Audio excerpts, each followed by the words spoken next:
Hey everybody, so Dan and I, we wanted to let you all know that we're back in Michigan. We are in the USA. Long story. And it's a long story, but if you have a few minutes, we would love to tell you just what's been going on. Not the whole story. The evacuation flights and the embassy, that's another video. Yeah. But we'll just update on Key Hope. Why we're here. Yeah.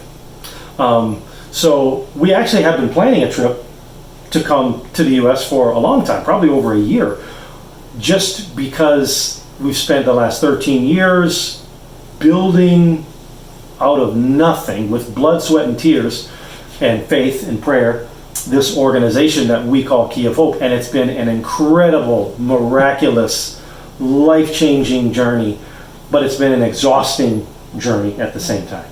It has. And God has been very good to us and gracious to us, but over the last few years, if you know Dan well, and some of you do, you would know that he is tired, and that he bears a very heavy burden in looking after, a couple thousand children, and just that he has become weary.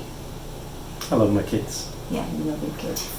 But because I know when to listen to my wife and also to other spiritual mentors, people in my life, including our board of directors who have encouraged us to take this time. We have planned this time of rest in the U.S. for over a year, like I said, but coronavirus happened, and that kind of shifted our thoughts. So, coronavirus. Wow.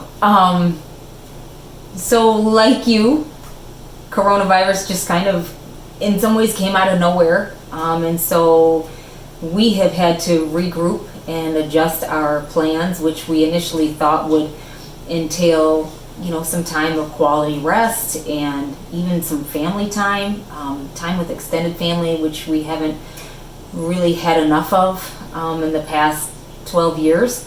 We've had to really kind of set that aside as a primary focus and just figure out what we need to do and what's next. Yeah, I mean, so this organization that we have spent the last 13 years of our lives building and creating and nurturing is now, like thousands of other organizations really across the country, on the edge of this financial precipice that no one has ever seen before, and it's just an uncertain thing, and we knew that we had to adjust. Yeah.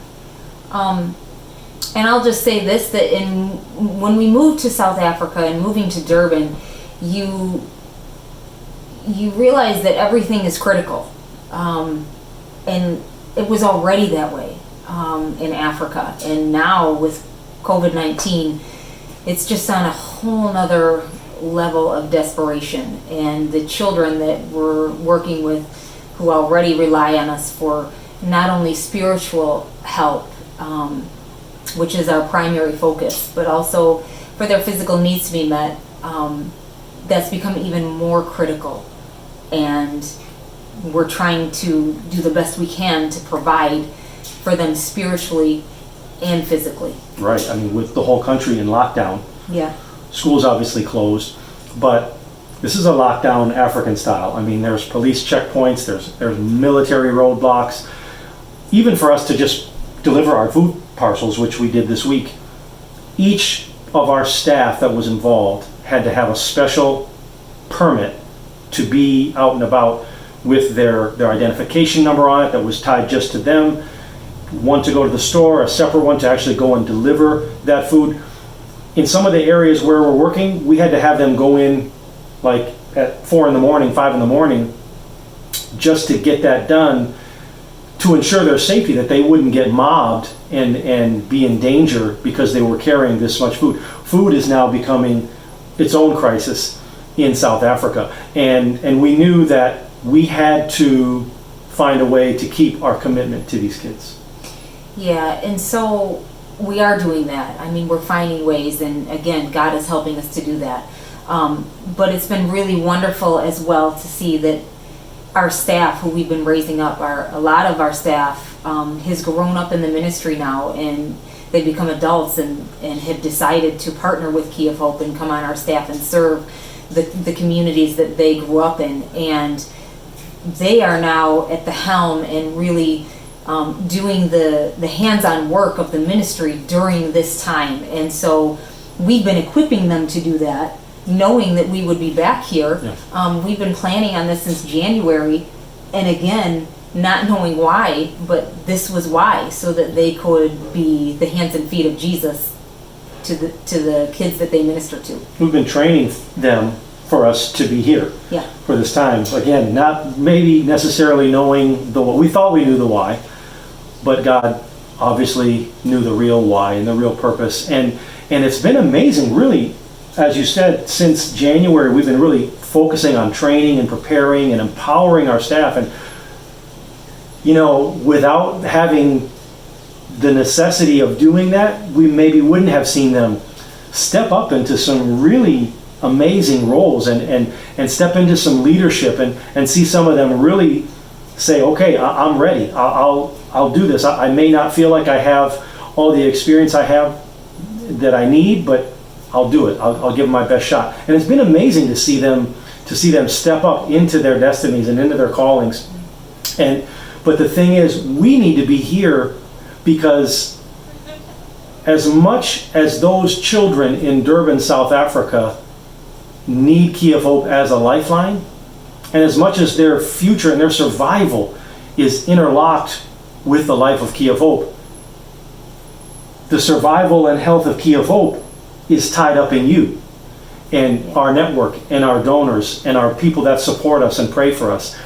And so it just has worked out amazing in the plan of God for us to really be here in this time. It has. And so we're excited to connect with you whenever restrictions and whatnot are lifted. I mean, right now we're in self-quarantine because of our travel.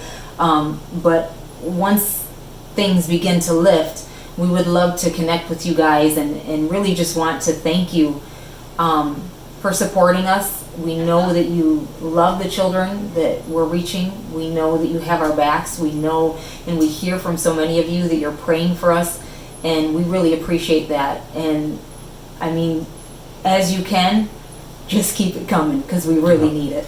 And you know, if you're watching this video, you're probably part of the Key of Hope family. You've golfed in a golf outing.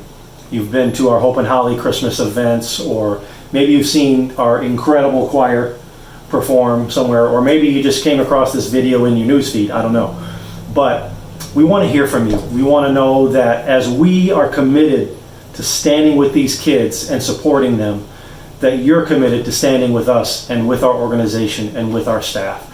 And committed to seeing us not only through this time of crisis and through these uncertain days, but committed to say, whatever's next, we want to see Key of Hope through to the next season of what God's about to do. And we just want to say thank you for watching the video, but that's our story. for everything that you are and do for us and for the kids and for the kingdom. Thank you.